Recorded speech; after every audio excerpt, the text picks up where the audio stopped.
A Muslim student's challenge at the High Court against a London school's ban on prayer rituals has been rejected. The student argued that the ban at Michaela Community School in London was discriminatory and unlawfully breached her right to religious freedom. However, the school said allowing prayers risks security threats and could undermine social cohesion among pupils. Well, joining me now in the studio is Abdullah Andalusi, co-founder of the Muslim Debate Initiative. Thank you for joining us in the studio. So Catherine Burbleston called this a victory for all schools. Presumably you disagree?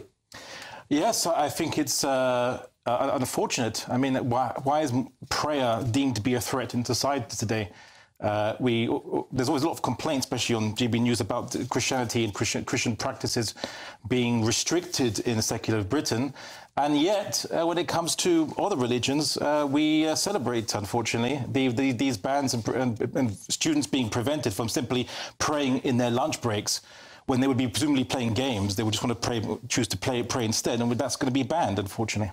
Except it wasn't about that. It wasn't about a specific religion. It was about, it set out in the charter and the rules of the school that no prayer was allowed at all. And that was made clear to all parents, all pupils, before they enrolled at this school. In fact, she said in the ruling, you don't have to come to this school, but these are my rules. I'm free to make my own rules. If you don't like them, you can go elsewhere.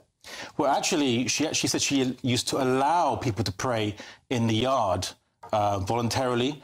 And then she complained that it was making other Muslim students more religious, or that there was some pressure on Muslims who didn't want to be religious or what have you. And then she just said, you know what, I'm going to just ban Muslim prayer altogether. Because apparently culture and social cohesion is so fragile that prayer, just simply prayer, it's a threat to it.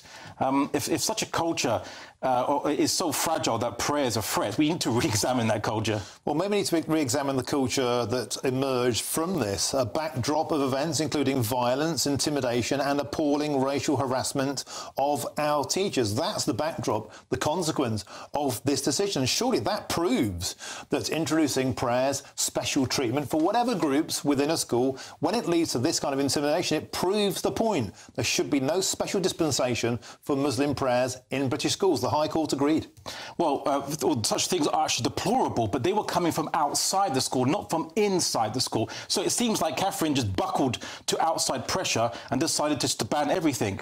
You know, I mean, is this the kind of social cohesion we have? Like, are we going to imitate China, which prevents and bans all kinds of demonstration of religiosity in their schools in the sake of a monoculture? Because anything else than a government-approved monoculture creates division and destroys social cohesion. We're not living in China. You know, if she wants to create, I mean, what next? Is she going to mandate unisex toilets and calling everybody they and not he or she? Because this creates division too. Are we going to go down the Marxist route then, it seems? Well, she wanted actual universality and not preferential treatment. That's what this is about. But thanks for joining us in the studio. Appreciate your time. Abdullah Andalusi, thank you very much for joining us on that debate. And up next, we'll be discussing GB News' favourite, Meghan Markle, who's got a new job, making jam. I'm Martin Daldney on GB News, Britain's News Channel.